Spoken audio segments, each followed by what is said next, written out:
a todos. Estaba justo antes de empezar la conversación. Creo que vamos a hacer el propósito de tener sesiones presenciales ya a partir del próximo mes y con transmisión a través de las redes para quienes no estén en la localización, ¿verdad? Yo creo que ese sería el compromiso. Yo creo que la presencialidad del grupo también es importante. Ayer tuvimos una primera sesión de investigación en TechSalud y yo creo que la primera presencial de mucho tiempo. Entonces yo creo que poco a poco reincorporarnos a la vida ordinaria va a ser más, va a ser productivo, nos hace sentir a todos mejor. Entonces, pero bueno, esa es hoy una sesión virtual y con mucho gusto presento a Janet, que realmente el objetivo no es nada más presentarla, todo el mundo la conoce, pero yo creo que Janet ha tenido una carrera muy destacada dentro del TEC. Recientemente la nombramos como líder de la Unidad de Alimentos Saludables del Instituto de Investigación sobre Obesidad, una de las nuevas 3 áreas o 3 institutos en donde a través de la Vicepresidencia de Investigación vamos a tratar de fomentar foco específico, más recursos y más compromisos también. Janet también es ganadora del premio Rómulo Garza, ahora en esta sesión que acaba de pasar. Y yo realmente muy orgulloso de toda la carrera que ha hecho Janet en el TEC de Monterrey. También es SNI nivel 3, que es otro gran logro, nada sencillo en nuestro territorio, la verdad. Es miembro del Comité Técnico de Red de Alimentos Funcionales. También con gran interés, yo he visto en su carrera que en el 2017 recibió la Medalla al Mérito Cívico de Nuevo León por su esfuerzo en una alimentación saludable. Tiene una gran cantidad de artículos publicados, más de 3,000 citas, patentes. También una parte importante de la carrera de Janet es hacer este vínculo de investigación y empresa. Es miembro socio de una empresa, se llama Haseda. Y también en el compromiso educativo, pues ha graduado a más de...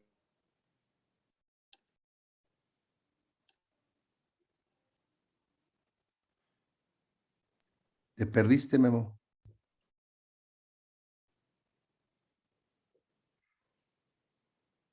Se me hace que se cayó la comunicación.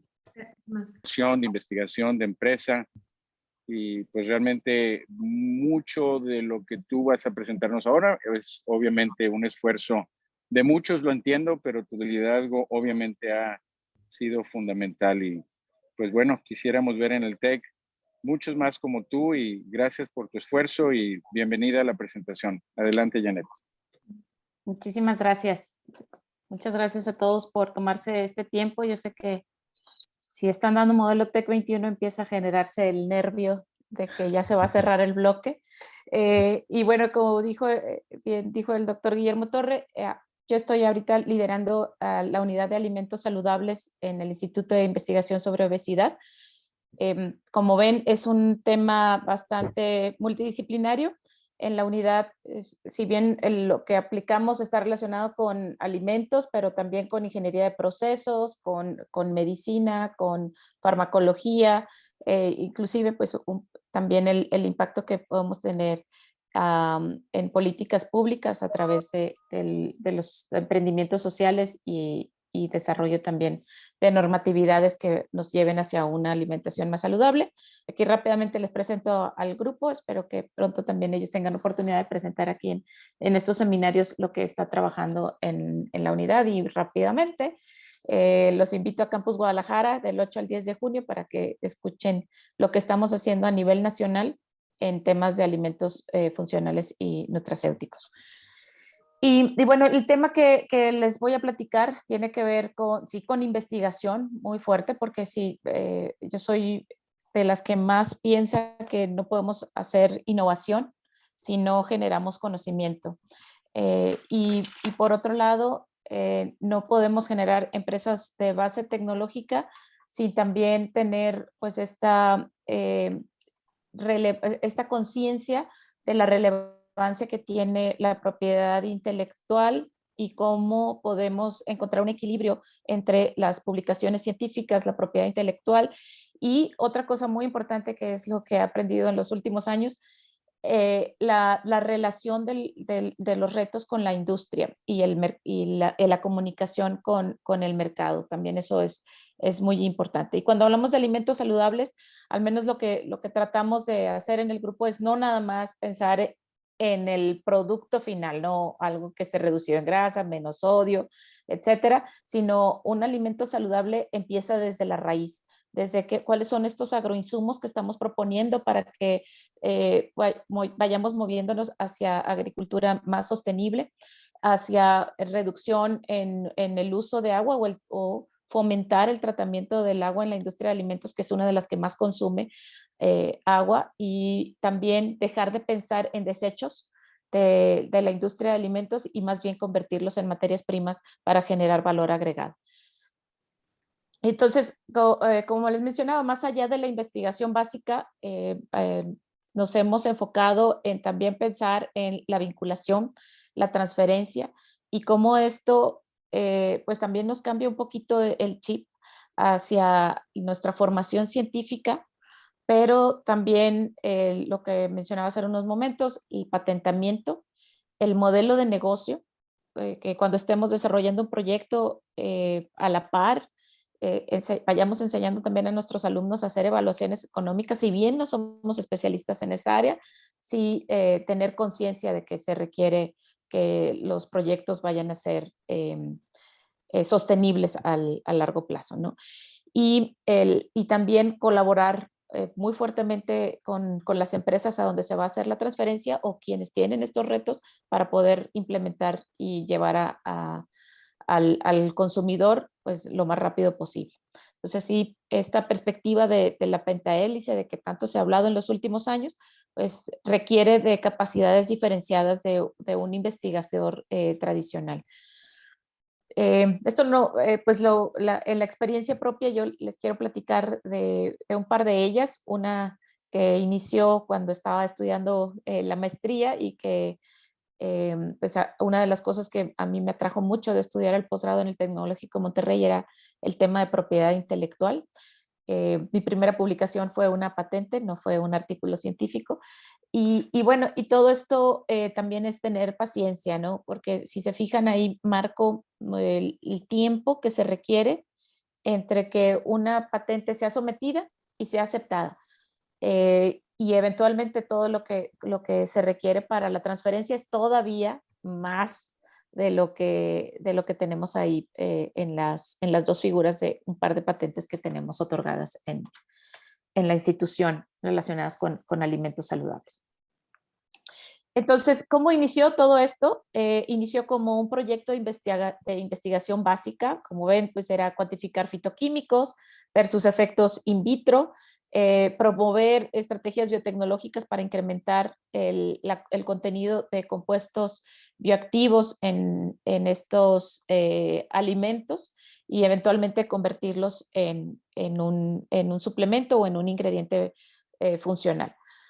Sin embargo, un alimento, tenemos una diversidad de materias primas. En este caso, corresponde a frijol negro y lo primero que hicimos fue colaborar con desarrolladores de frijol negro en el INIFAP para evaluar las diferencias en los perfiles de fitoquímicos e ir seleccionando cuáles variedades íbamos a trabajar para el resto de las investigaciones. Entonces, así como aquí les muestro lo que hicimos hace más de una década con frijol negro, lo hemos repetido con maíz, lo hemos repetido con agave, lo hemos repetido con nopal, con muchos otros cultivos mexicanos que pues el del siglo pasado pues, sabíamos de sus potenciales beneficios a la salud, pero poca caracterización y también poca relación entre los compuestos bioactivos y los lugares en que se producen, incluso hasta el estrés que se requiere al que se requiere someter en algunas ocasiones para que se induzcan los compuestos bioactivos. Compararlo contra otros alimentos, eso fue lo que nos ha movido siempre en el grupo y con quienes he colaborado, es compararnos con otros alimentos que son reconocidos como beneficiosos para la salud, ¿no? Por ejemplo, aquí para los blueberries hicimos un extracto de frijol y el extracto de blueberry y algunos compuestos puros, y pues inclusive algunas variedades pues tenían mejor actividad antioxidante que estos otros alimentos que tradicionalmente se conocían o se comercializan y son consumidos por estas actividades antioxidantes. Luego, el promover la estrategia biotecnológica para incrementar estos compuestos activos. Una cosa es lo que está en el frijol y otra es cómo en el proceso de germinación, que es lo previo al crecimiento de una nueva planta, podemos incrementar estos compuestos bioactivos, ¿no? Esta línea estaba iniciando, teníamos solamente algunas líneas celulares. Las colaboraciones también es algo clave para poder, no podemos decir que tenemos un laboratorio con todo, el equipamiento, el know-how, incluso la experiencia previa de este tipo de experimentos. Entonces, en estancias en la Universidad de Cornell se validó estos efectos biológicos con otras líneas celulares y seguimos ahí colaborando. Todo esto también es importante tener conciencia del tiempo que necesitamos para poder hacer estas investigaciones. Cuando vemos que algo tiene potencial de ser patentado, en algunos países como en Estados Unidos se tienen estrategias de someter solicitudes provisionales y tienes un año para poderla completar, tu solicitud de patente, y que vaya con más posibilidades de ser aceptada, ¿no? O de que tenga más reivindicaciones que sean aceptadas. Entonces, eso fue lo que hicimos con lo que encontramos y que validamos con nuestros colegas en Cornell. Y bueno, en ese año en que nos enfocamos a ver con otros compuestos que son empleados como quimioterapias, validarlo también en modelos en animales de laboratorio con cáncer inducido químicamente. Entonces, ahí no es un extracto crudo, es un extracto purificado con un cierto perfil de compuestos que es el que nos permitió meter una solicitud de patente, porque no puedes patentar algo que está naturalmente presente en nuestro planeta, sino que con el know-how debes de saber a qué compuestos vas a irte dirigiendo y entonces sí tener una mejor caracterización. Entonces, el modelo animal también nos ayudó mucho. Y cuando también pensamos en algo que pueda ser patentable, debemos de ir alineándonos y bueno, ¿y esto cómo lo voy a obtener comercialmente? ¿Y cómo voy a poder diseñar un proceso que no, en este caso, que no vaya a implicar tener que sacrificar toneladas de frijol para poder extraer el compuesto activo, sino al mismo tiempo ir viendo estrategias de economía circular para ver qué se reincorpora, cómo le agregas valor a las otras materias primas, lo que les decía al principio, dejar de pensar en desechos y mejor darle valor agregado a todas las corrientes de salida del proceso.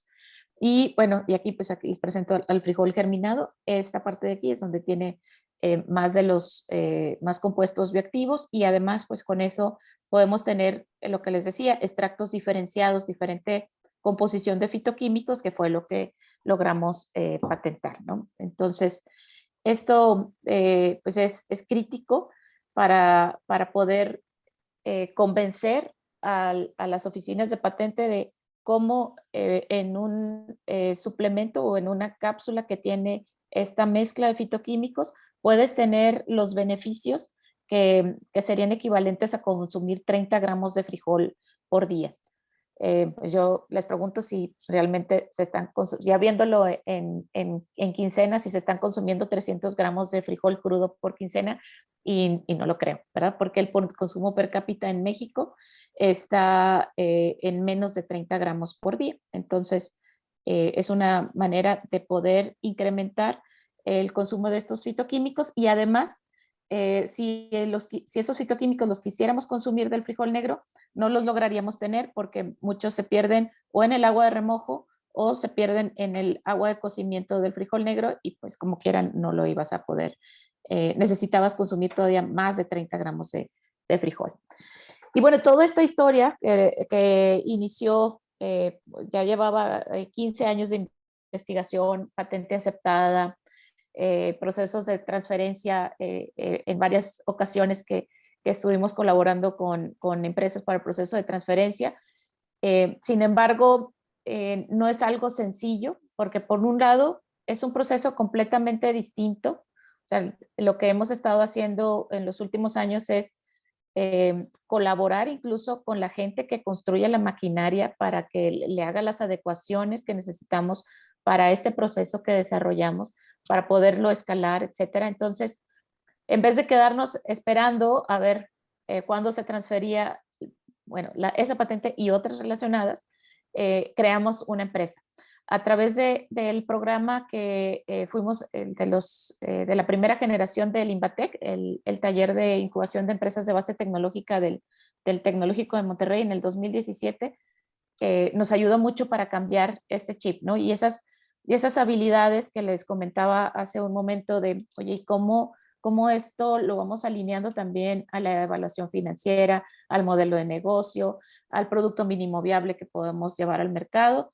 Y fue que nos convencimos de iniciar la empresa Jaceda, que tiene que ver con nuestro primer producto, es todo lo que está relacionado con frijol negro. Entonces, sí es una historia larga, pero creo que las experiencias que hemos tenido como investigadores y lo que les estoy platicando ahorita, puedes ahorrarles muchos años de sus carreras para fomentar la generación de empresas de base tecnológica, y más porque a nivel institucional pues ya tenemos algunos programas que nos apoyan con eso.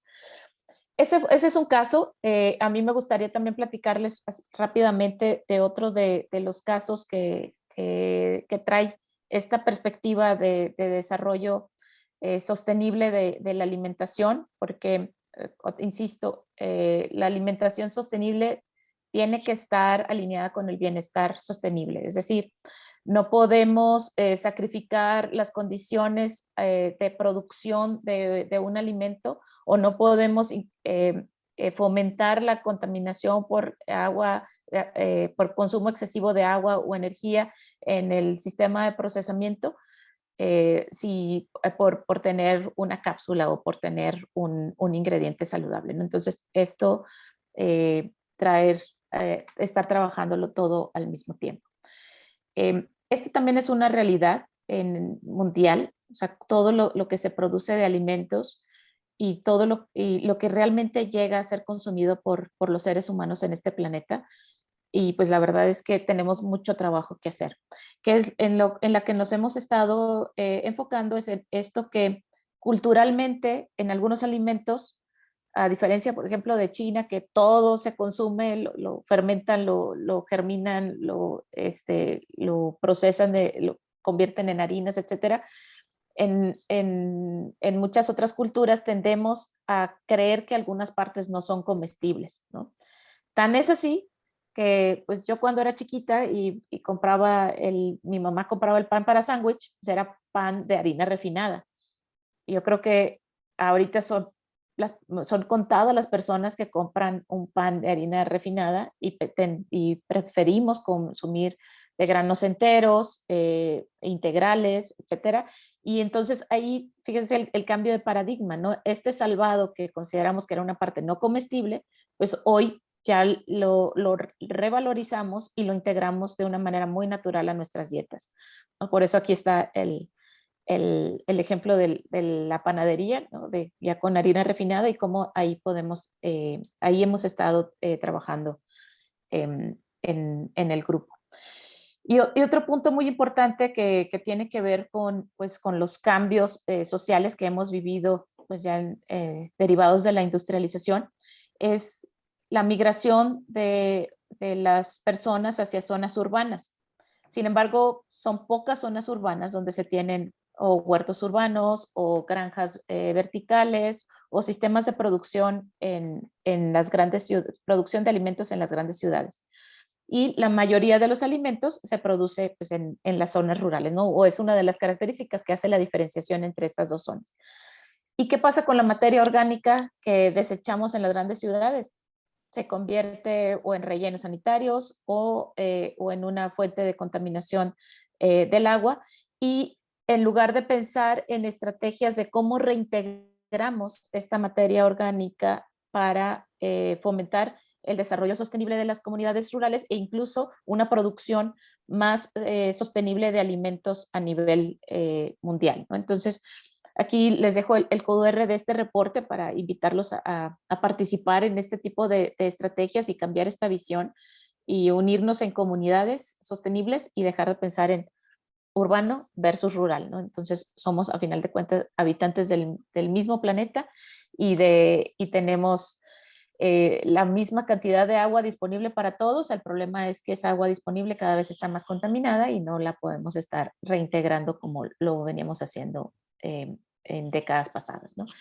Este es uno de los proyectos que hemos estado trabajando y que surgió también de un interés científico relacionado también con lo que les comentaba de analizar las variedades de maíz que se tienen disponibles, tanto nativos como híbridos, y también algunas semillas genéticamente modificadas para ver sus perfiles de fitoquímicos.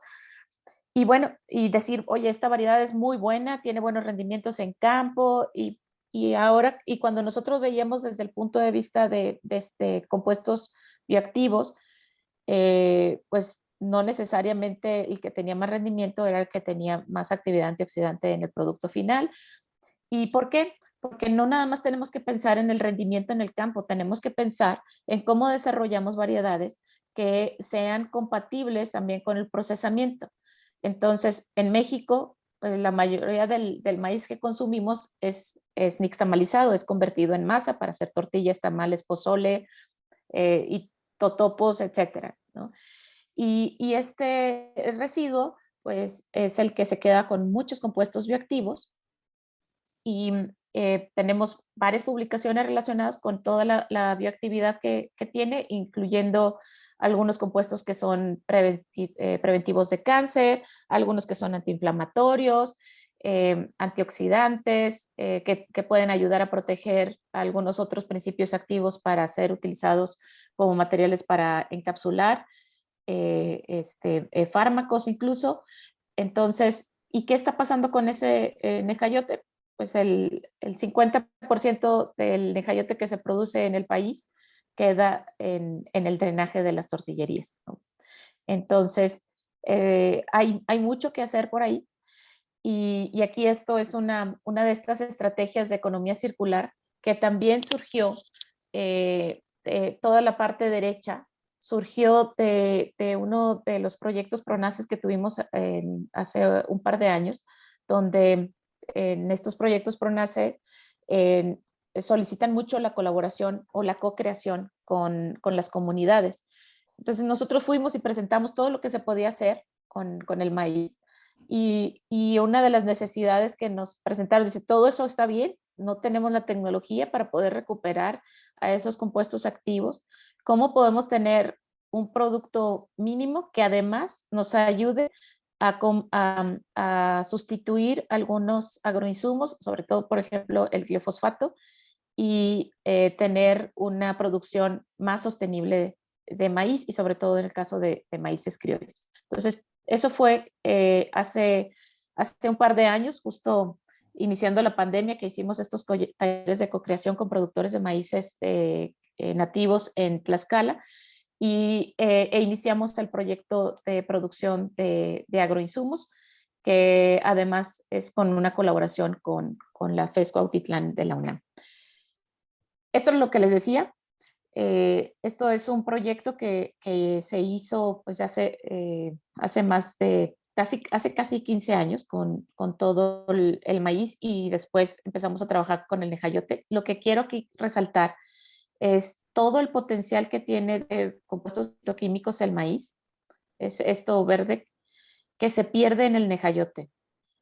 Los compuestos antioxidantes que tienen las variedades, por ejemplo, estas son amarillas, blancas, QPM, rojos, azules, todos los compuestos, lo azul es lo que queda en la masa después de nixtamalizar, ¿no? Por eso insistía en que hay mucho que rescatar de compuestos activos del necayote, y eso es lo que publicamos en el 2010, nos ha llevado a ir desarrollando cada vez más esta línea de Nejayote. Y yo creo que otra cosa muy importante es que no nada más nosotros, ¿no? Que muchos otros investigadores, ayer estaba revisando un artículo donde están haciendo alimento para peces con algunos de este tipo de residuos y con actividades biológicas que ya habíamos reportado relacionadas con inflamación e inmunoestimulantes. Entonces me da mucho gusto que todos estemos volteando a ver a este residuo que como mexicanos nos atañe a todos, ¿no? Yo creo que pocos conocían al nejayote, aquí se los presento. Mi abuelita sí ponía el nixtamala, entonces yo sí lo conozco desde que tengo uso de razón. Pero bueno, esto es lo que no ven y ocurre en la tortillería en donde compran pues semanalmente sus tortillas, en caso de que sean tortillas con maíz nixtamalizado, que esa es otra historia, ¿no? Tortilla en maíz nixtamalizado versus harina de maíz. Pero en México todavía el 50% de las tortillas que se consumen es de nixtamalización fresca, no nixtamal fresco. Entonces todo esto se está tirando. Y aquí tiene parte de la fibra del maíz y lo otro que se ve aquí como el sobrenadante son ese color amarillo, pues está derivado también del ácido ferúlico que está presente y que es un potencial antioxidante. Además, la cal que se usa, el nejayote, para quienes no sepan, bueno, la nixtamalización requiere de altas concentraciones de cal y termina con un pH bastante alcalino este residuo, dependiendo de cuánto le hayan puesto de cal y qué tipo de cal hayan usado, entre 10 y 12 de pH. Entonces es un pH muy, muy alto, hace que no crezcan mucho cualquier microorganismo y por lo tanto pues esa demanda biológica de oxígeno pues se mantiene por largo tiempo, a menos de que se agreguen microorganismos adecuados, ¿no? Nuestra hipótesis al inicio, les digo, todo esto siempre empieza con pues, nuestro corazón científico, era que pues como los compuestos fenólicos en el maíz están ligados, pues se iban a quedar en los sólidos del maíz, en la masa, ¿no? Sin embargo, una de las cosas que hemos descubierto en estos casi 15 años de investigación en el tema es que también hay micro y nanopartículas que se liberan todavía de formas conjugadas del ácido ferúlico y que esas, por eso les decía, tenemos micro y nanopartículas con un compuesto bioactivo que ya está estabilizado y que se puede incorporar. ¿Qué se hizo con la fibra? Que es lo más fácil de separar, ¿no? Con una filtración, una sedimentación y una filtración recuperamos la fibra y utilizarla como una fuente alternativa de fibra. Por ejemplo, aquí este es un pan blanco que pues, se ve igual, sabe también muy parecido, a determinados porcentajes de incorporación de esta fibra no se notaban diferencias significativas en el sabor y tiene mucho más actividad antioxidante, tiene el ácido ferúlico y pues yo creo que nadie ha probado o ahorita son pocos los panes que tienen calcio, ¿no? Y este también tiene calcio derivado del calcio presente en la fibra de nejayote. Esto también pues tiene un potencial comercial y por lo tanto hicimos una solicitud de patente que ya fue otorgada.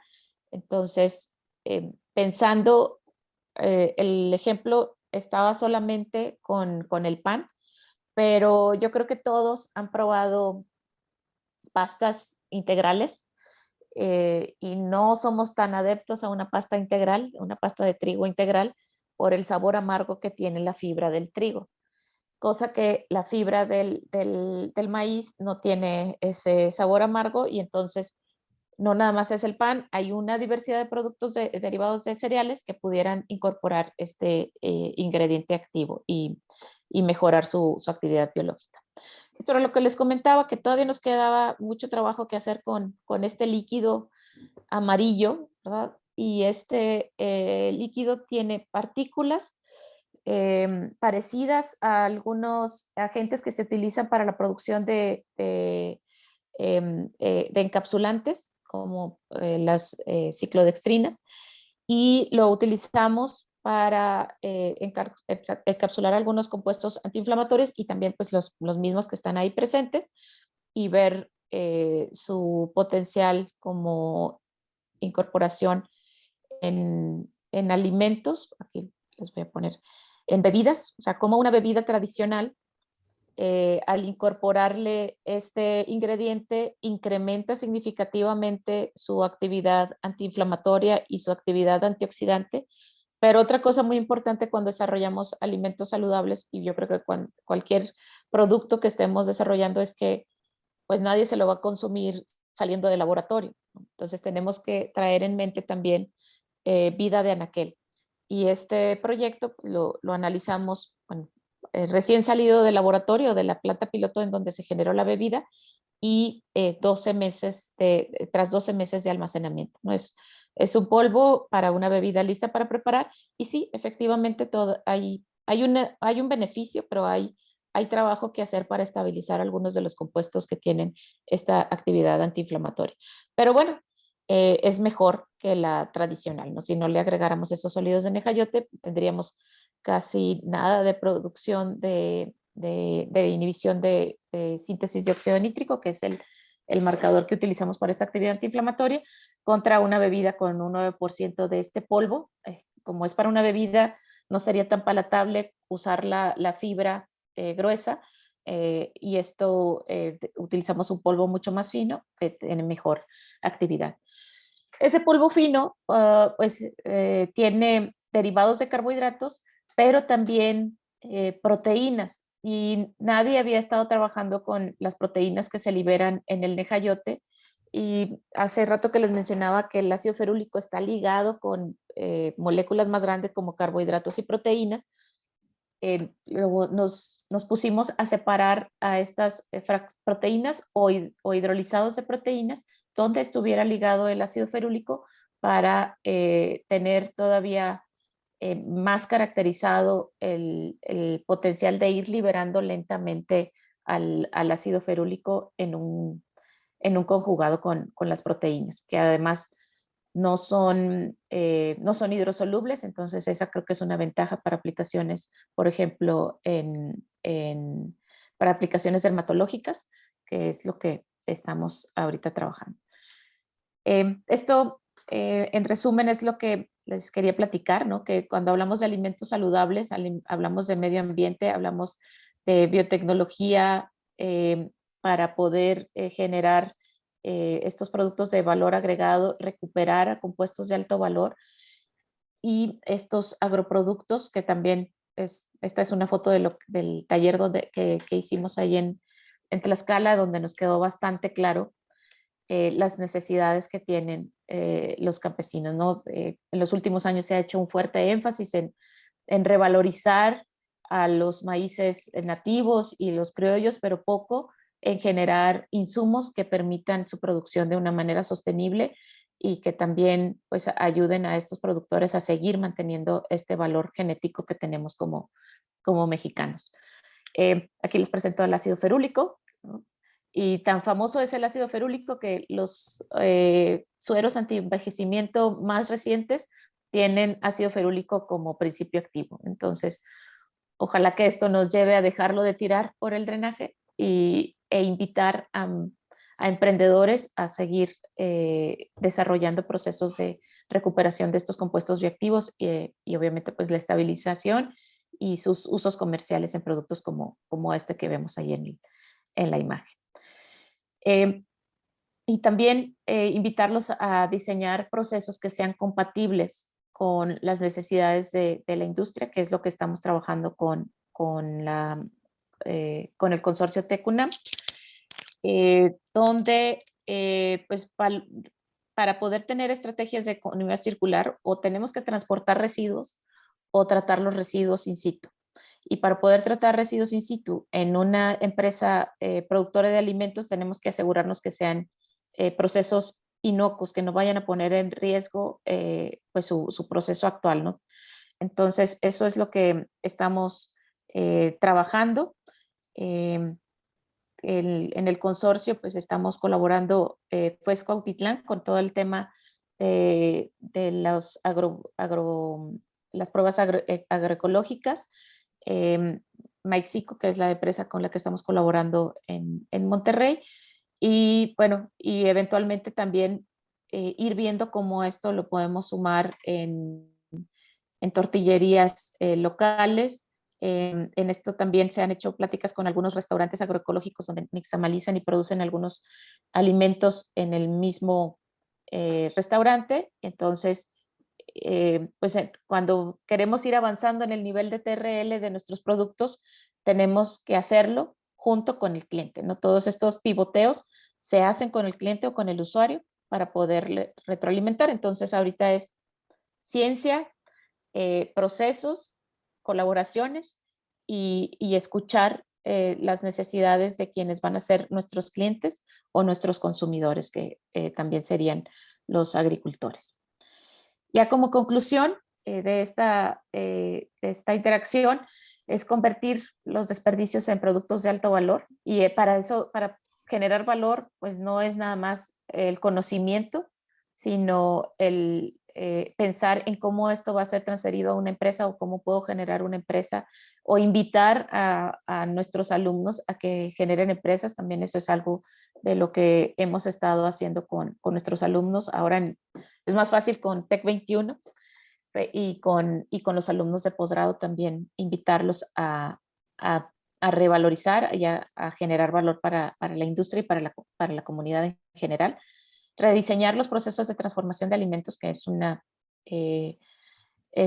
un punto muy importante para nosotros, porque muchos de los procesos actuales pues es solamente un escalamiento de lo que se hacía a principios del siglo pasado en la cocina de alguien, ¿no? Entonces, regresar y evaluar estrategias de optimización del uso de la energía, de reutilización del agua, de aprovechamiento de sus residuos, pues es algo que nos atañe a todos y que otra vez pues tiene que estar acompañado de un modelo de negocio, ¿no? No le voy a decir, oye, tienes que invertir tantos millones para el tratamiento del agua, sino más bien convencerlo de que si inviertes esta cantidad en el tratamiento del agua y además generas un producto de alto valor, va a ser más fácil su implementación, ¿no? Y por otro lado, que eso es algo muy importante, pensar más allá de los macronutrientes, ¿no? Ahorita estamos bien acostumbrados, o todo lo que ha pasado ahorita con las nuevas normas del etiquetado es grasa, proteína, carbohidratos, sodio, ¿no? Pero la realidad de las cosas es, y sobre todo en una matriz tan compleja como es un alimento, las interacciones son críticas. A través de interacciones entre estas macromoléculas y microelementos se pueden obtener alimentos bajos en sodio, y entonces eso siempre traerlo en mente, porque muchas veces tenemos la tendencia de que voy a purificar el ácido ferúlico para utilizarlo como ingrediente puro. Oye, ¿y por qué no, como lo que nos pasó, por qué no dejarlo en los conjugados entre la proteína y el ácido ferúlico, o los fragmentos de carbohidrato y el ácido ferúlico para distintas aplicaciones, ¿no? Entonces, eso también traerlo en mente. Y pues muchísimas gracias a todos nuevamente por su tiempo. Pues los invito a colaborar, porque los alimentos del futuro dependen de todas las disciplinas, y para poderlos diseñar pues debemos de respetar la diversidad de los seres humanos y del entorno en el medio ambiente en el que habitamos. Muchas gracias, y cualquier pregunta quedo atenta. Muchas gracias, Janet, qué amable por tu presentación. Pues les recuerdo que pueden poner sus preguntas en el chat o podemos abrir el micrófono también. Aquí, si me ayudas, nada más ver si alguien levanta la mano para pasarle las preguntas. A ver, hay unas preguntas aquí ya en el chat, dice de Oscar Pérez. ¿Saben si el calcio 2 plus del nejayote se absorbe? ¿No se han pensado en añadir vitamina D a los productos que se enriquecen con estos sólidos del nejayote? Sí hay un efecto de biodisponibilidad, o sea, que mejora la biodisponibilidad con el proceso de nixtamalización del calcio. Eso no lo hemos hecho nosotros, pero la Universidad Autónoma de Querétaro sí ha hecho evaluaciones en modelos de ratón, incluso viendo la fracturabilidad de los huesitos de los ratones que se les induce daño y funciona bastante bien. Aquí en campus, en el TEC, en Campus Toluca, tenemos a alguien que estuvo trabajando directamente con ese proyecto. Espero haber contestado tu pregunta, Oscar. Muy bien. Otra pregunta de Natalie Galeano dice, felicidades por los proyectos, tienen mucho impacto. ¿Se ha medido el impacto de estos proyectos en las comunidades en donde se han implementado? ¿Cómo se ha medido y en dónde podemos encontrar estos reportes? Está excelente para reportarlo como impacto en los rankings que miden ODS. No lo hemos medido. Sí es algo que queremos hacer. Yo sé que hay colaboradores del TEC en la Escuela de Negocios que tienen mucha experiencia en esto y creo que valdría la pena que hiciéramos sinergia para hacer estas mediciones, porque sí hay herramientas que, como les decía, nosotros no somos expertos en evaluación financiera, tampoco vamos a ser expertos en medidores de impacto, pero que con un tallercito estaría muy padre para que todos podamos tener estas herramientas, ¿no? Perfecto. Tomamos nota de eso porque creo que es importante, ¿no? A ver, de Rosmarbel Morales, dice, ¿este extracto de ácido ferúlico puede usarse en aplicaciones cosméticas? Sí, sí, sí. Sí, esa es una de las ideas que ahorita se ha estado trabajando con investigadores del grupo. Oye, otra pregunta que yo tengo, que dice, ¿cómo podemos aprovechar más toda nuestra riqueza vegetal para producir alimentos funcionales? Por ejemplo, todas las cactáceas que tenemos. O sea, como que tenemos una riqueza natural en México y como que no le ponemos atención. Bueno, lo ocupamos para hacer tequila y mezcal, pero harinas, ¿no? Supongo también debe ser interesante, ¿o no? Ah, claro que sí. De hecho, agave y nopal también es parte de lo que hemos trabajado mucho. Em, con agave, en agaves silvestres, agave tequilana hemos hecho poco, porque agave tequilana ha evolucionado mucho para tener azúcares fermentables.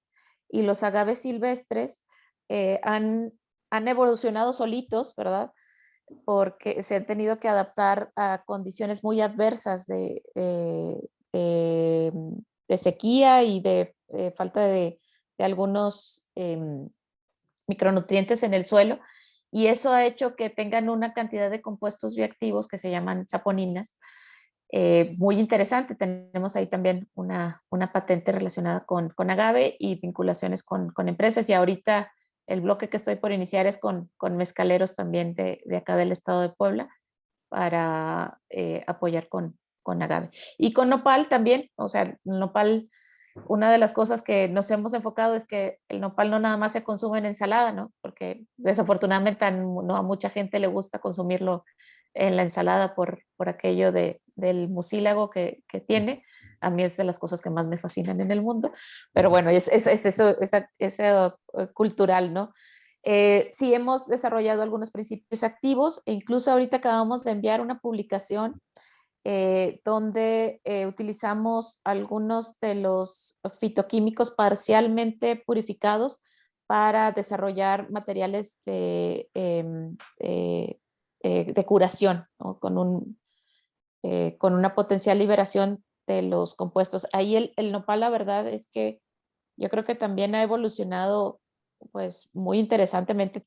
Tenemos hay algunos reportes de las variedades, de muchas variedades mexicanas, sobre todo del noreste, que son las que más están expuestas a climas adversos, y ha evolucionado para tener fenólicos ligados, que es un sistema de liberación controlada naturalmente presente, ¿no? Entonces, está muy interesante todo lo del nopal y cambiar esto, ¿no? No es nada más donde se paró el águila y la tenemos en nuestro escudo nacional, sino es también una alternativa para generar valor en comunidades donde pues no hay muchos otros cultivos que se puedan producir, ¿no? Cuando, por ejemplo, San Luis Potosí o muchas zonas muy áridas, también en Puebla y en Oaxaca, zonas áridas donde se produce agave y nopal, pues buscar estrategias de conversión con productos de valor agregado, les decía, para industria cosmética, para suplementos, alimentos tradicionales pero validados. Ahí en el agave tenemos un ejemplo de una empresa que pues llegó con un producto artesanal y hoy tiene ya una planta aprobada por la FDA y está exportando a Europa y Estados Unidos porque ya tiene un producto mucho más estandarizado con efectos biológicos. Pero ese es justamente el reto que tenemos, ¿no? De aprovechar toda la riqueza que tenemos cultural en general, ¿no? Y prehispánica para llevar estos productos a otro nivel, ¿no? Es como la grana cochinilla en Oaxaca, ¿no? Que se hace a través del nopal y que se hacen las pinturas estas vegetales y que pueden ser utilizadas para, por ejemplo, alimentos, ¿no? Y bueno, hay muchas cosas ahí como que... Y tú, bueno, otra pregunta, perdón, es que es, ¿dónde ves las oportunidades justamente tú para llevar este tipo de cosas al mercado? ¿O dónde están los retos que tenemos para llevarlo al mercado de una forma más eficiente o más fácil? ¿O qué tipo de apoyos se requieren?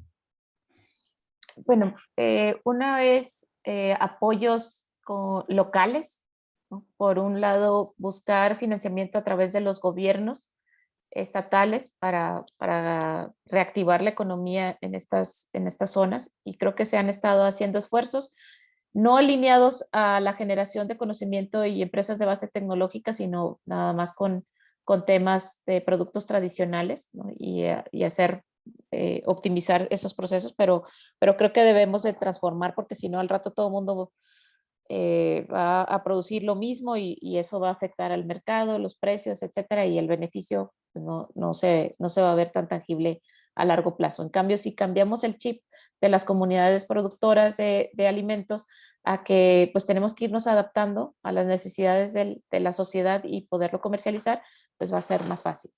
Y por otro lado, para tener una salida a través de la industria, pues estar colaborando con ellos, prototipando, desarrollando ingredientes que sean compatibles con sus maquinarias, porque luego a veces tenemos ingredientes muy buenos y pues es muy complicado de poder escalar a los niveles que ellos tienen. Y en ese inter, ¿quién lo hace? ¿Un investigador o lo hace un emprendedor o lo hace un alumno de posgrado con este espíritu emprendedor que tenemos en el Tecnológico de Monterrey? Eso también es parte de lo que tenemos que hacer como investigadores, ¿no? Cuando detectemos gente que tiene este talento, ayudarlo a que vaya para adelante. Y cuando hay empresas que tienen este interés y que no muchas veces tienen el presupuesto para hacer este tipo de innovaciones, pero que tienen todo el empuje para llevar las cosas al mercado, pues también colaborar con ellos, ¿no? No esperemos a que aquí está listo y te lo llevas, vamos a trabajarlo juntos, ¿no? Como lo hemos hecho últimamente en Borregos Tecnológicos o lo que estamos haciendo en Consorcio TecUNAM. Creo que eso va a reducir los tiempos de transferencia de la tecnología. Les decía, pues esto es por ejemplo, el frijol es algo que empezó en el 2000 y apenas hoy ya vemos los suplementos, ya están los suplementos en las cápsulas y ya tenemos las harinas funcionales, ya se empezó a integrar a productos alimenticios a nivel nacional, entonces eso lo podemos reducir si colaboramos con la industria y con pequeñas, no hay empresa pequeña, eso es importante, ¿no? Por ejemplo, lo que les decía del caso con el agave, pues era de 3 personas, pero tenía este impulso, ¿no? Estas ganas de transformar la alimentación hacia cuestiones más saludables y eso trabajando en equipos y todos, si armas equipos así con ese impulso, pues lo vas a lograr con los recursos que tengas a tu disposición, ¿no? Y con paciencia también. Claro. No sé si tengan alguna otra pregunta aquí para Janet. Yo tengo muchas, pero...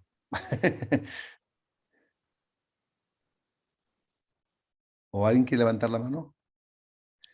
Hay productos, a ver, dice Yebel, te pregunta, ¿no? ¿Hay productos en el mercado que ya contienen los nutrientes de los que nos comentaste durante esta charla? O sea, ¿y hay algunos alimentos que pudiéramos consumir con todos los que tú has platicado?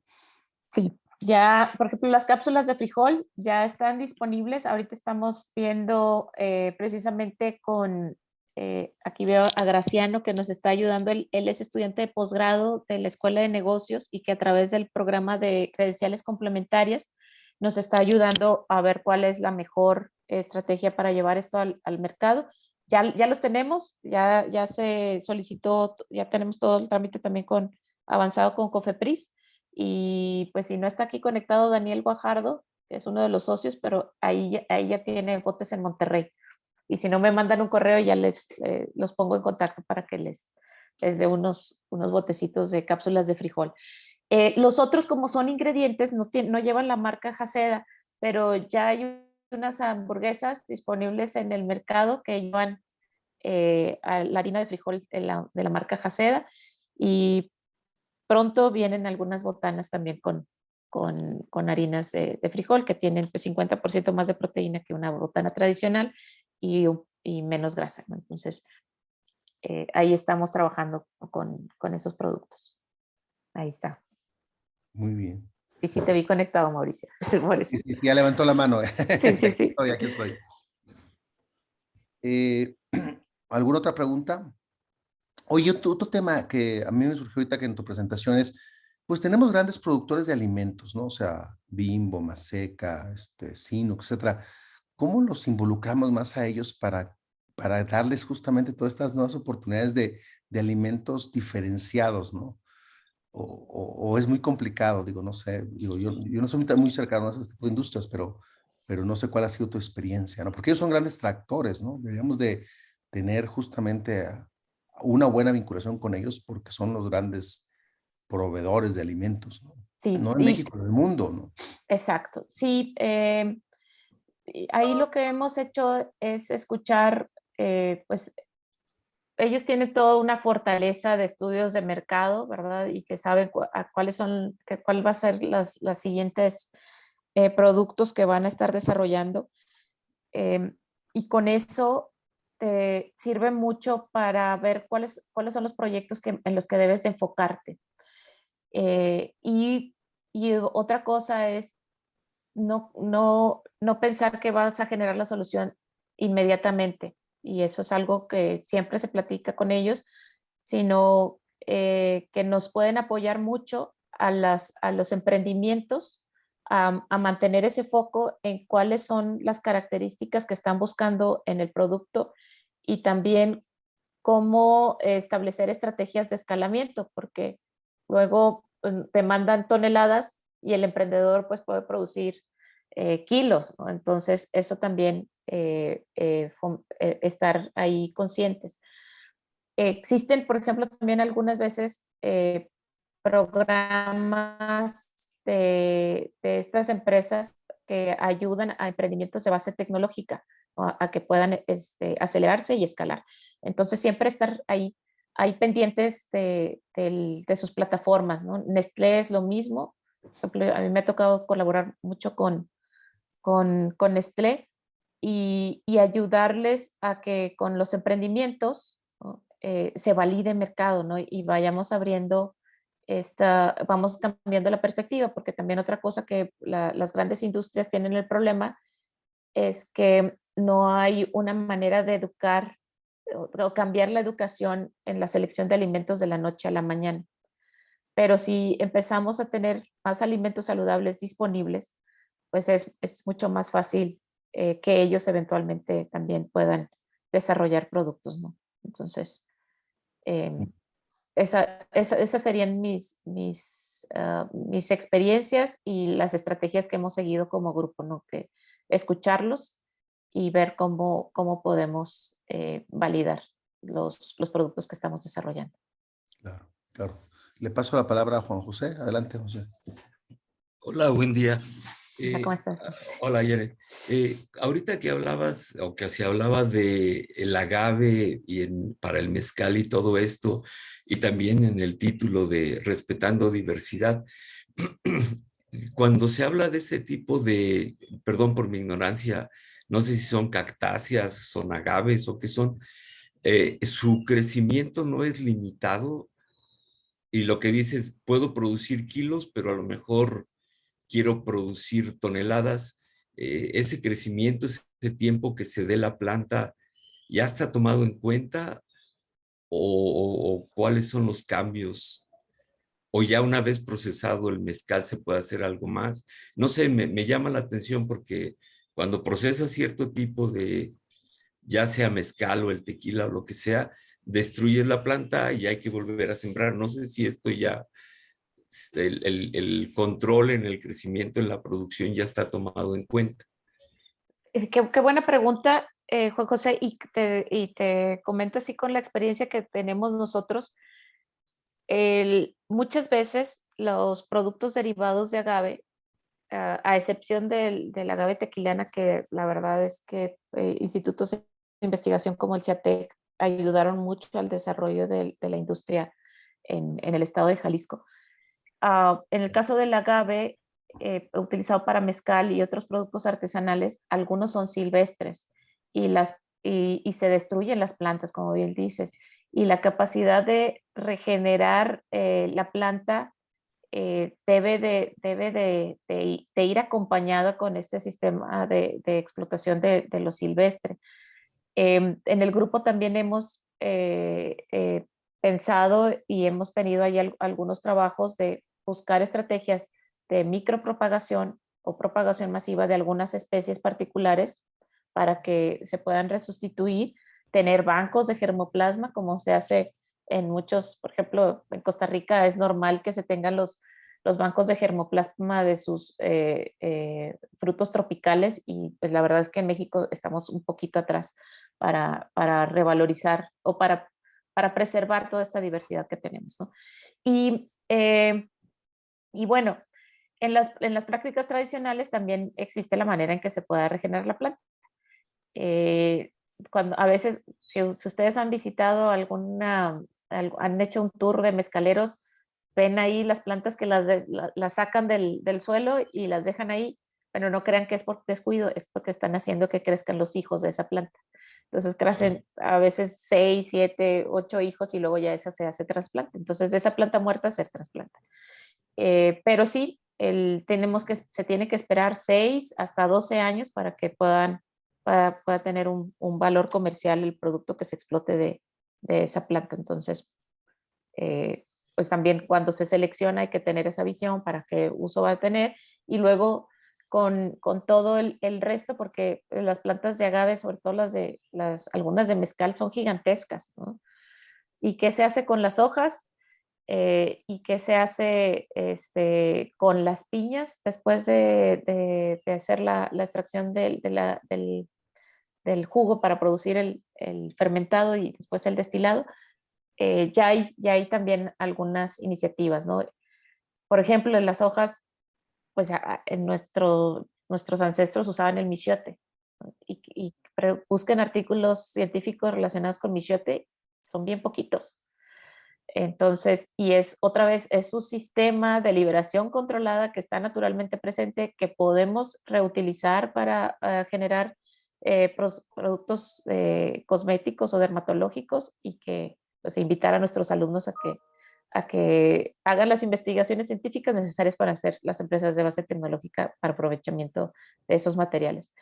Y por otro lado, el resto de las hojas, pues es celulosa que se puede incorporar. Ya ahorita también vemos en algunos plásticos biobasados, ¿verdad? Que tienen fibra de agave, de tequila, pero lo mismo se puede hacer con el mezcal.